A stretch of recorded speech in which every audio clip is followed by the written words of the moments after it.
Selama puluhan tahun, Timur Tengah jadi panggung paling panas di dunia.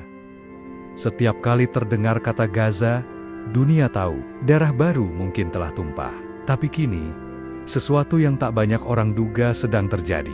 Hamas dan Israel, dua musuh bebuyutan yang tak pernah bisa duduk satu meja, kini dikabarkan mulai menerima sebagian proposal perdamaian yang diajukan oleh Presiden Amerika Serikat, Donald Trump. Perundingan pun digelar di Kairo, Mesir. Di ruang tertutup, para diplomat dan utusan kedua pihak membahas langkah-langkah untuk mengakhiri perang yang telah menghancurkan jalur Gaza. Dunia menyimak dengan cemas. Benarkah ini tanda perubahan, atau hanya babak baru dari drama politik panjang yang penuh tipu daya?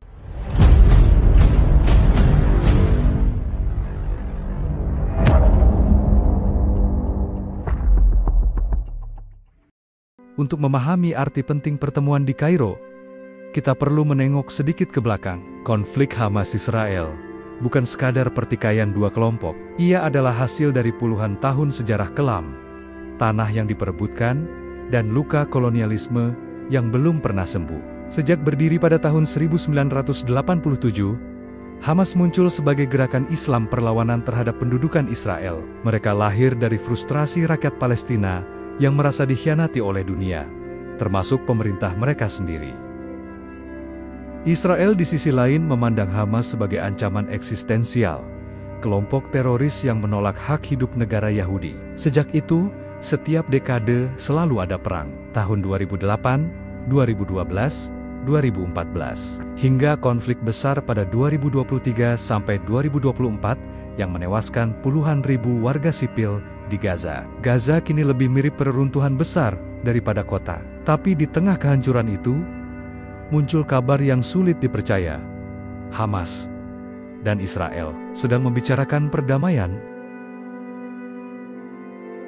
Proposal perdamaian kali ini datang langsung dari Gedung Putih, dibawa oleh tim diplomasi Amerika Serikat di bawah kepemimpinan Donald Trump.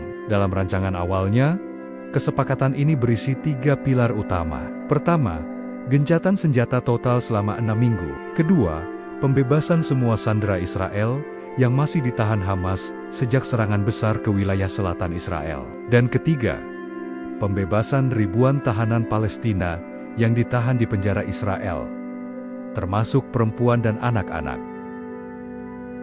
Bagi banyak pihak, kesepakatan ini terdengar seperti awal baru. Tapi di balik kalimat diplomatik itu, ada syarat yang membuat Hamas marah besar. Permintaan agar kelompok itu melucuti senjata dan dibubarkan secara militer. Israel ingin Gaza dikelola oleh pemerintahan transisional yang netral, mungkin di bawah pengawasan internasional. Tapi Hamas menolak. Mereka menegaskan, Gaza harus dikelola oleh Badan Independen Palestina, bukan oleh pihak asing atau campuran politik luar negeri.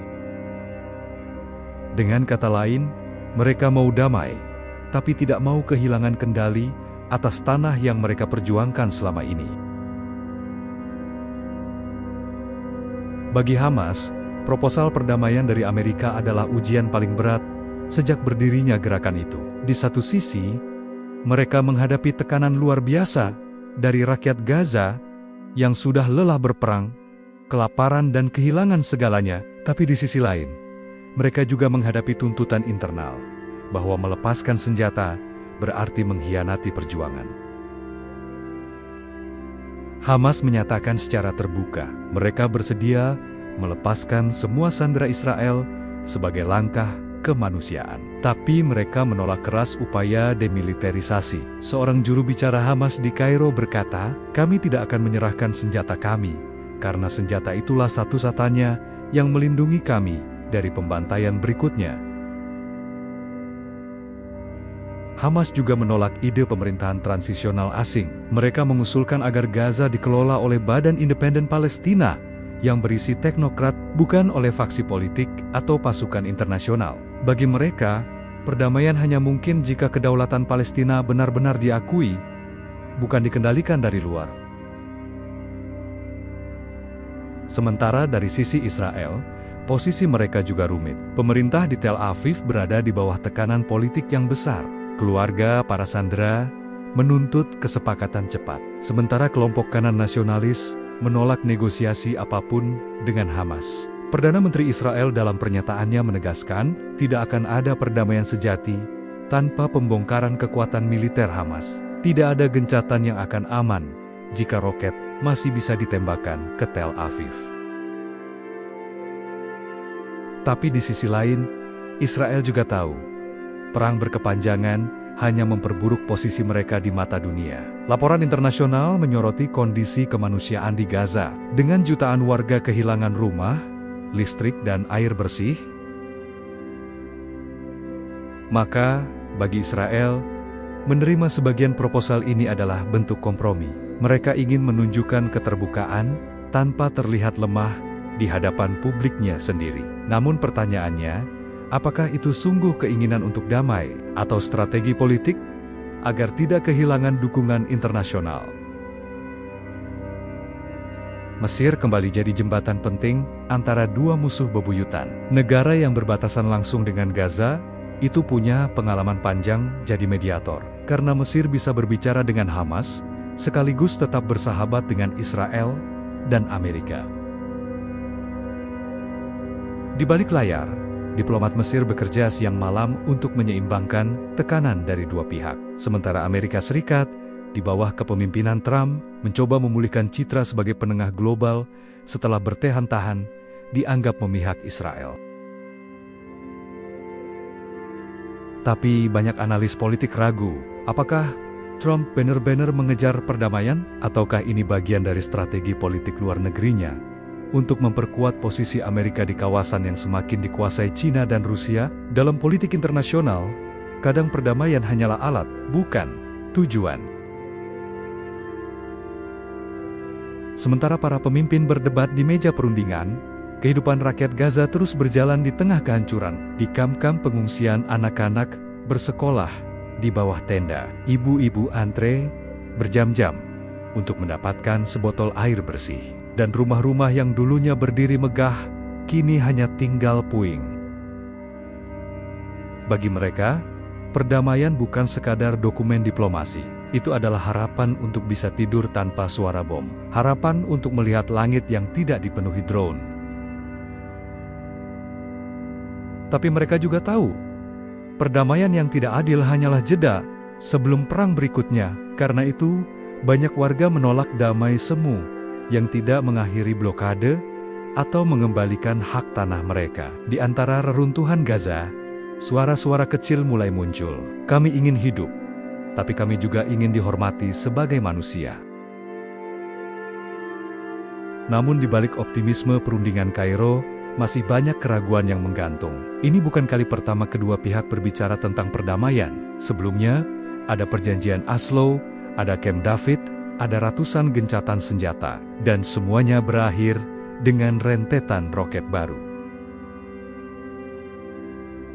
Sejumlah analis menilai, masalahnya bukan pada niat, tapi pada kepercayaan. Hamas tidak percaya Israel akan menghormati perjanjian tanpa tekanan internasional. Israel pun tak percaya Hamas akan berhenti menyiapkan pasukan bersenjata. Bahkan, beberapa pihak menyebut, selama perang masih bisa dijadikan alat politik, perdamaian tidak akan sungguh-sungguh terjadi.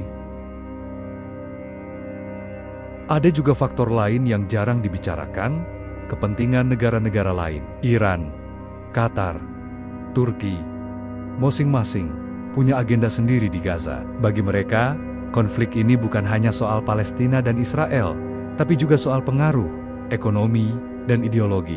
Itulah mengapa setiap langkah menuju damai selalu diiringi bayang-bayang sabotase, entah dari kelompok bersenjata, entah dari kekuatan politik yang takut kehilangan peran. Meski begitu, perundingan di Kairo tetap punya makna penting. Untuk pertama kalinya dalam beberapa tahun terakhir, Hamas bersedia bicara tanpa prasyarat politik berat, dan untuk pertama kalinya pula, Israel menunjukkan kesediaan membebaskan ribuan tawanan Palestina sebagai bagian dari kesepakatan. Mungkin ini belum cukup untuk mengubah dunia, tapi setiap langkah kecil dalam diplomasi bisa menjadi titik balik sejarah. Bayangkan, jika kedua pihak benar-benar melangkah lebih jauh, Gaza bisa dibangun kembali, ekonomi bisa hidup, dan anak-anak bisa tumbuh tanpa rasa takut. Tapi semua itu hanya bisa terjadi jika keduanya berani mempercayai satu sama lain. Sesuatu yang belum pernah benar-benar mereka lakukan selama ini. Mungkin pertemuan di Kairo ini hanyalah awal dari proses panjang menuju sesuatu yang selama ini tampak mustahil. Dua musuh bebuyutan akhirnya memilih kehidupan, bukan kematian. Tapi, untuk saat ini, dunia hanya bisa menunggu. Apakah Hamas dan Israel benar-benar serius berdamai? Atau ini hanya babak lain dari kisah lama? Kisah tentang janji damai yang selalu berakhir dengan suara bom? Dan inilah kisah di balik meja perundingan Kairo. Jangan lupa like, subscribe, dan nyalakan loncengnya. Karena di dunia yang penuh propaganda, kebenaran selalu butuh suara.